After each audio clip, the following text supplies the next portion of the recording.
প্রিয় চাকরিপ্রত্যাশী ভাই ও বোনেরা, আসসালামু আলাইকুম। কেমন আছেন আপনারা? আশা করি সবাই ভালো আছেন। আজ আপনাদের জন্য একটি বিশাল সুখবর নিয়ে হাজির হলাম। গণপ্রজাতন্ত্রী বাংলাদেশ সরকার টেলিযোগাযোগ অধিদপ্তর একটি বিশাল সার্কুলার প্রকাশ করেছে। আজকে আমরা এই ভিডিওতে এই সার্কুলারটি নিয়ে বিস্তারিত আলোচনা করব, যার জন্য আজকে মনে করছি আমি ভিডিওটি খুবই গুরুত্বপূর্ণ হতে চলেছে। তাই আশা করছি আপনারা সমস্ত ভিডিও জুড়ে আমার সঙ্গেই থাকবেন। মূল ভিডিও যাওয়ার আগে দর্শক সবার প্রতি অনুরোধ থাকবে, অবশ্যই আপনার চ্যানেলটি সাবস্ক্রাইব করবেন এবং পাশে যে বেল আইকনটি আছে তা বাজিয়ে রাখবেন, যাতে করে আমি যে ভিডিওগুলো তৈরি করে থাকি তা সবার আগে আপনি পেয়ে যান।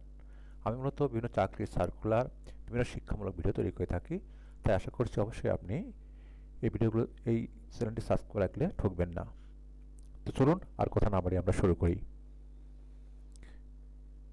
এই সার্কুলারটি প্রকাশ করেছে 12ই মার্চ 2026 তারিখ, অর্থাৎ 27 ফাল্গুন 1432 বঙ্গাব্দ তারিখে টেলিযোগাযোগ অধিদপ্তর, ডিওটি। এখানে দুটি পদের কথা বলা হচ্ছে, শেষ করে পড়ছি।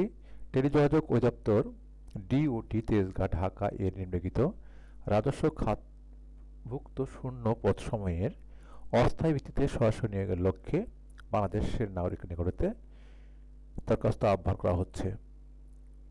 এই ঠিকানায় আপনাকে আবেদন করতে হবে। এখন আমরা দেখব এখানে কি কি পদ রয়েছে এবং পদগুলোতে আবেদন করার জন্য আমাদের কি যোগ্যতা দরকার তার বিস্তারিত। দেখুন, 1 নম্বর পদের নাম পিএ কাম কম্পিউটার অপারেটর। বেতন স্কেল 12,500 থেকে শুরু করে 30,230, গ্রেড 14, পদ সংখ্যা 6টি। শিক্ষাগত যোগ্যতা বলা হচ্ছে কোনো স্বীকৃত বিশ্ববিদ্যালয় হতে স্নাতক বা সমমানের ডিগ্রি, মাইক্রোসফট অফিস বিষয়ে প্রশিক্ষণপ্রাপ্ত এবং কম্পিউটার মুদ্রাক্ষরের শব্দের গতি প্রতি মিনিটে বাংলায় 25 শব্দ এবং ইংরেজিতে 30 শব্দ। দ্বিতীয় পদটির নাম অফিস সহায়ক, এটাও আপনার 20তম গ্রেড।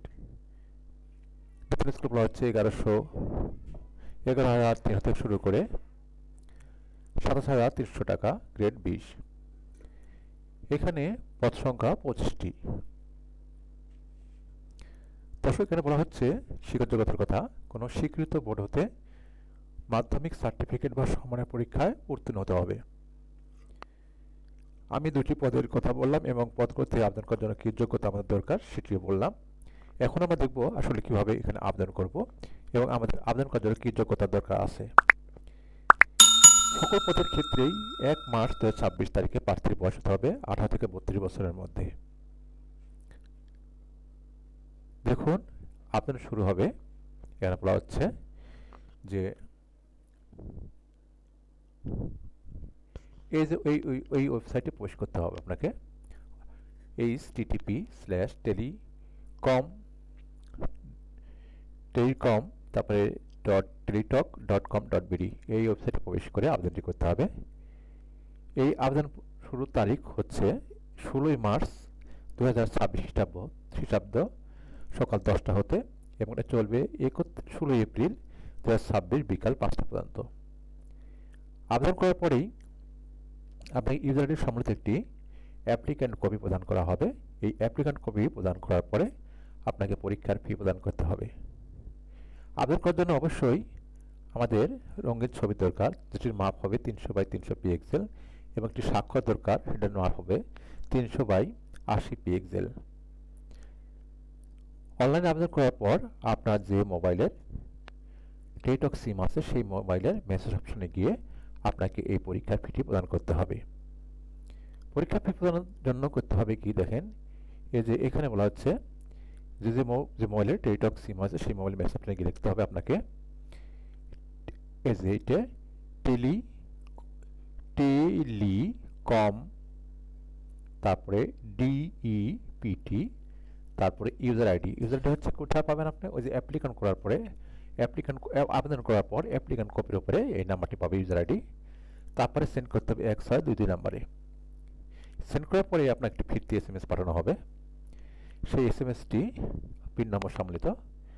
তারপরে আপনাকে লিখতে হবে দ্বিতীয় এসএমএ এই যে টেলিকম ডিইপিটি ইএস, তার পিন নাম্বার লিখে আবার 162 নাম্বারে সেন্ড করতে হবে। এই সেন্ড করার পরে আপনাকে একটি কনফার্মেশন এসএমএস পাঠানো হবে, অর্থাৎ বলা হবে যে আপনার আবেদনটি সম্পূর্ণভাবে গৃহীত হয়েছে। এখানে আবেদন ফির কথা বলা হচ্ছে মোট 50 টাকা এবং সার্ভিস চার্জ দেখেন দুটি পদের জন্য আলাদা আছে। এক নং পদের জন্য আপনাদেরকে 100 টাকা এবং সার্ভিস চার্জ হচ্ছে 12 টাকা, মোট 112 টাকা প্রদান করতে হবে। আর 2 নং পদের জন্য 50 টাকা এবং সার্ভিস চার্জ 6 টাকা, মোট 56 টাকা প্রদান করতে হবে। সুপ্রিয় ছাত্রী প্রত্যাশী ভাই ও বোনেরা, আমি আশা করছি আপনারা বুঝতে পেরেছেন।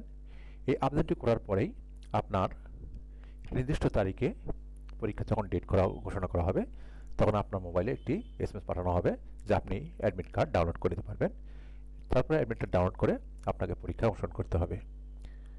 পরীক্ষা অংশগ্রহণের পরে আপনার নির্ধারিত যে পরীক্ষাগুলো আছে সেই পরীক্ষাগুলো পর্যায়ক্রমে অংশগ্রহণ করার মাধ্যমে এবং কৃতকার্য হওয়ার মাধ্যমে আপনি চাকরি পেতে পারেন। সুপ্রিয় দর্শক, আমি আশা করছি আপনারা বুঝতে পেরেছেন। খুবই গুরুত্বপূর্ণ একটি সার্কুলার। যারা চাকরি প্রত্যাশী আছেন অবশ্যই এখানে আবেদন করবেন এবং চাকরি লোপে নেবেন।